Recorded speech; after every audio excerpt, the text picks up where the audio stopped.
Page 17, Styrienne. I don't know how to pronounce that. It's whatever it is. It's etude number 14 in this book. 3/4 time in G major. It's got one sharp.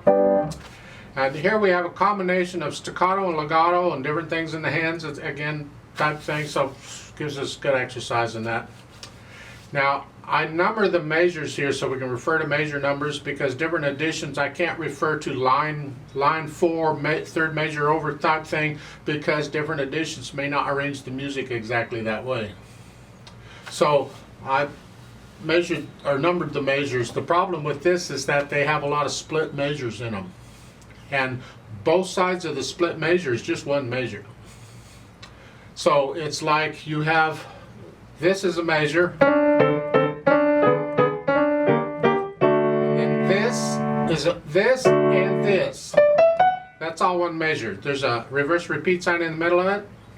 It's a split measure. It's all one measure. So when you number it, it just gets one number. That's measure 4. And then 5 is this. That's measure 5. And then go down to, you see a reverse repeat sign and a repeat sign together. That's measure 12. And that's both sides of those signs. It's a split measure, but it's one measure, 12. And then measure 13 is that B. On the legato B, that's measure 13. According to the way I've done it. If I've done it wrong, that's tough. That's what I'm doing in this video, so refer to that. And then you go down further to another reverse repeat sign and repeat sign together. And to me, that's measure 29. It's the whole measure. That's all measure 29. The measure 30 is the next one. So that's measure 30 for me.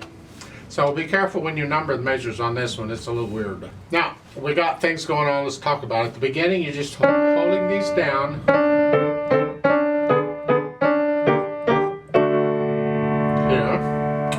And then this lightly. Now there are different techniques for playing staccato. Different teachers teach different things. I don't know what your teacher teaches you. They'll do how they see fit.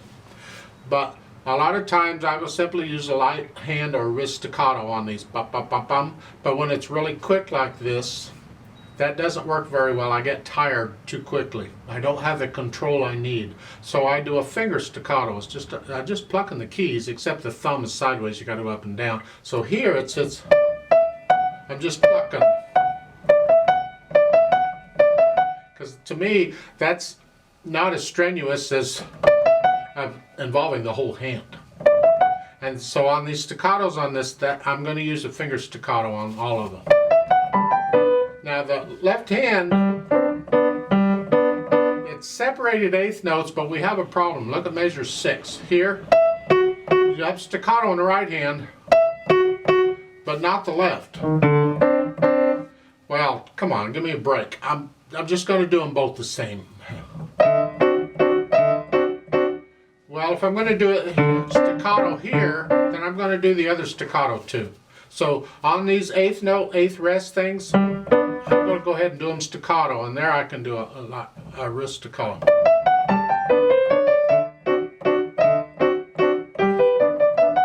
And look out at measure 8, to slur and then staccato.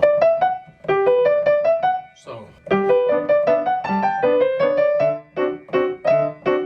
And going on, measure 13. Now you got to hold these down in the left hand.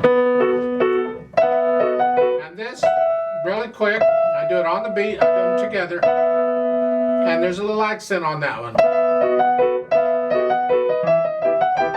And there, measure 19 here, or measure 18 and 19. This part. I don't like their fingering because I don't like doing a 2-1, 2-1, 2-1. Blech. So I do a 3-2-1, and I just stay there. A fourth finger on the A, and I just reach up with a little finger to catch the C. But the thumb needs to play that G on the way down. Whatever fingering you use, get a thumb on that G. So it's, for me, it's the. And then we're back to what we were doing before. And there's a little retenuto there. Slow down a little bit. Whatever. So you just kind kind of holding back a little bit and then going again. And then just softer and slow down. And then I'll tempo softly. But there's still an accent on that. And I do the accent on the first beat of that little mordant. It's actually an inverted mordant, but it's a... And the accent is relative to your dynamic level. So if you're soft here, the accent's going to be a soft accent. It's not, don't give it a loud boom. Now here, there's no staccato or anything, but it's part of the atmosphere of the piece. I'm going to go ahead and play it somewhat staccato, huh?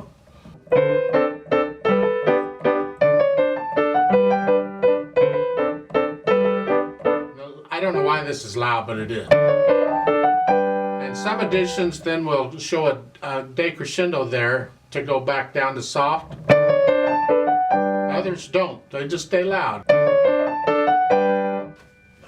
You do what you think is right.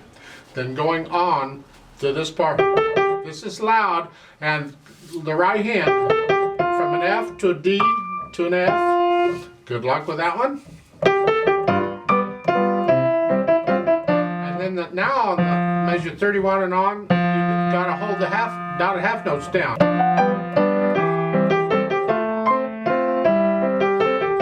Now it's slurred.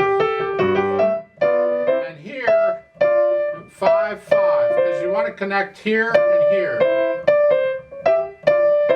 Like so. Keep it on the playful light side. Once you get it learned and get this articulation out of control, in control, or whatever it is, I don't know.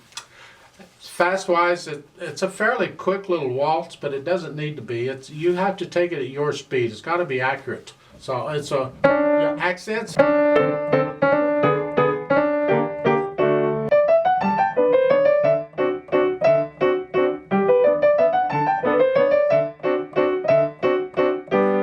There's a lot of recordings of this available. Go listen to the people who know how to play it. It's a pretty... I don't like it real fast. I want to be able to hear this. Bop, bop, bop.